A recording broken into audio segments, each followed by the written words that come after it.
Rika Putri yang baru saja pulang dari London, Inggris pasca baby moon bersama sang suami Habib Usman bin Yahya harus menelan kekecewaan lantaran kasus dugaan pencemaran nama baik yang dilakukan Richard Lee mandek di tengah jalan.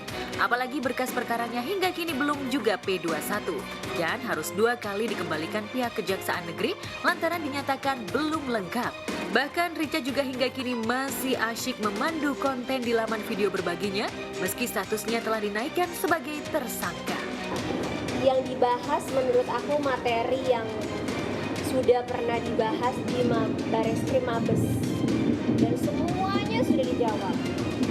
Jadi di sini aku merasa ya dia posting tiap hari ya silakan gitu, nggak apa-apa. Aku mungkin dia tidak berbahagia dengan masalahnya, aku sedang berbahagia dengan kehidupan. Aku doain mudah-mudahan dia dibukakan pikirannya, hatinya sehingga tidak mengirim opini. Mudah-mudahan ini juga menjadi perhatian juga kepada kejaksaan, Jampidum juga biar kasus ini cepat di P21-kan. Jadi cepat jelas biar Jampitsus juga bisa memperjelas kasus ini, apalagi kan pihak sana juga minta di P21-kan. Yang jadi pertanyaan Bapak adalah kenapa perkara ini belum diterima oleh kejaksaan? Disinilah yang kita merasa apakah persoalan ini dipaksakan oleh pihak kepolisian. Dan kami di sini menegaskan bahwa kami percaya dengan pihak kepolisian. Kami percaya dengan keadilan di sini. Dan juga kami juga berharap kepada Bapak Kapolda Metro Jaya untuk meninjau perkara ini, bahwa perkara ini apakah layak untuk dinaikkan atau tidak. Ya, saya meminta dengan sangat untuk kasus ini dihentikan jika memang tidak memenuhi unsur pidana. Masalah ini buat saya itu kena mental banget sih sebenarnya. Tapi bukan artinya saya berhenti untuk melakukan edukasi. Makanya saya berubah sistemnya menjadi podcast. Kalau podcast kan yang datang malah sumber saya kan yang ngomong, bukan saya yang ngomong. Ya, saya ubah sistemnya jadi seperti itu punya. Tapi saya nggak membicarakan kebenaran. Karena memang rakyat Indonesia menurut saya tetap harus diedukasi sih. Masih banyak yang kurang pintar di Indonesia ini. Masih banyak yang butuh ilmu di Indonesia ini. Dan jalur saya memang jalur edukasi. Tingkah Richard Lee itu sepertinya tak membuat wanita yang karib disapa Karput itu tertarik untuk mengomentarinya. Justru Karput malah menduga jika perseteruannya itu ingin kasusnya muncul lagi agar dagangan kecantikannya itu ikut terangkat. Apalagi Richard kini memiliki bisnis baru.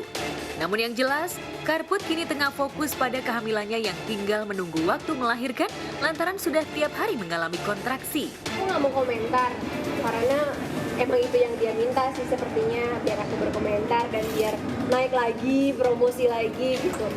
Karena yang aku lihat,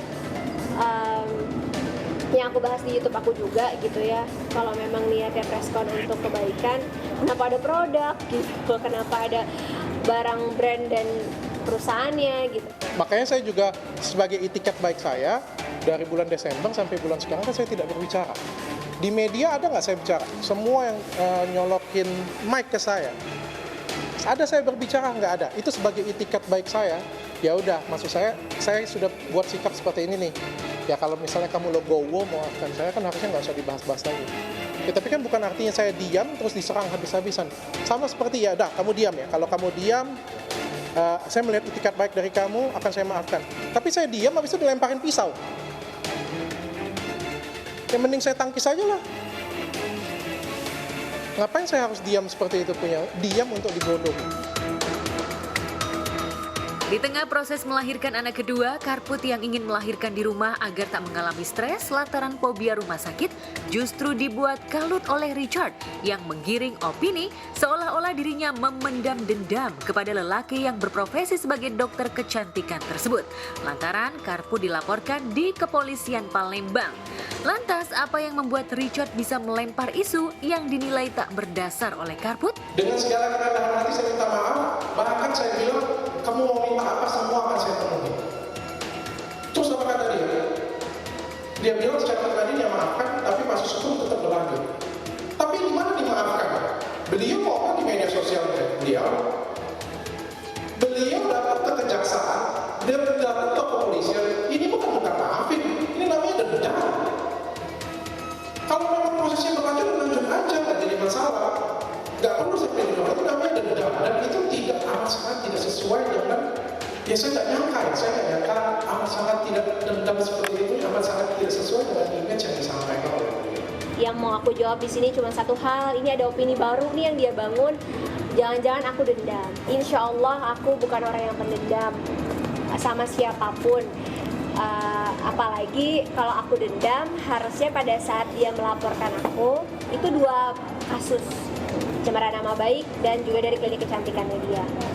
Kalau aku emang bener-bener dendam, harusnya aku laporin dia balik, aku nuntut kerugian gitu. Enggak sama sekali, itu aku nggak pendendam. Kedua, aku tidak pernah ikut campur urusan dia sama sekali. Tapi kalau dia waktu itu yang patut dipertanyakan, seperti yang dendam siapa? Kayak aku waktu itu viral sama teman artis yang mana, dia sama bininya bikin parodi tentang aku gitu. Jadi di sini aku bilang ya sebenarnya bisa menjadi alat bukti juga sih buat aku, alat bukti yang baru bahwa dia masih tetap menggiring opini yang sama, bahkan opini yang baru tentang aku terkait kasus yang sudah berjalan. Lantas benarkah Richard berharap jika kasusnya dengan Karput disamakan dengan salah satu artis yang kini masih wajib lapor? Lantas benarkah Karput lebih memilih fokus pada proses persalinan ketimbang harus kembali menyambangi pihak penyidik untuk memantau kasusnya dengan Richard Lee? Memang targetnya aku 8 bulan udah mau relax aja, udah mau fokus. Karena 8 bulan kan emang udah ada kontraksi palsu lah, udah ada harus cek darah, harus cek urin, takutnya nanti ada virus atau bakteri zaman sekarang kan, terus juga harus cek darah takut zat gizinya kurang atau apa, apalagi persiapan aku untuk lahiran di rumah harus benar-benar matang gitu. Makanya dari awal 8 bulan udah aku siapin semua kebutuhannya. Ya udah. Ya. Atas kejadian ini saya yang paling dirugikan.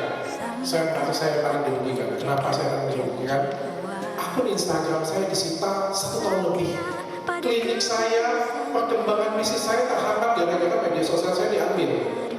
Dan saya juga tidak dapat melakukan edukasi seperti biasanya karena Instagram saya diambil. Dan juga kalau misalnya memang prosedurnya seperti itu, mohon maaf, Mbak Nikita Mirzani juga punya kasus sama pencemaran nama baik juga.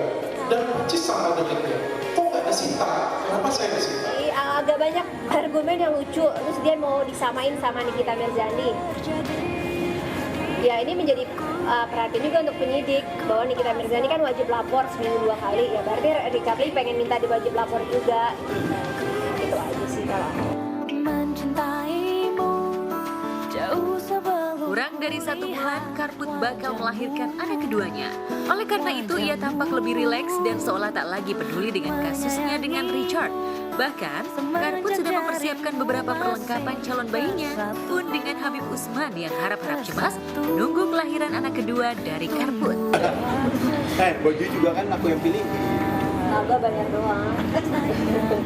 Jadi paling gitu sih, semua perlengkapan udah beres. Ya itu tadi pas pulang baru tahu bahwa hamilnya itu udah masuk ke 33 minggu gitu. Jadi kayak untung boleh terbang pulang karena udah terlalu besar, sempet agak ribet sedikit pas check-in-nya. Tapi alhamdulillah untungnya bisa pulang. Kalau nggak kan harus lahiran di sana, repot.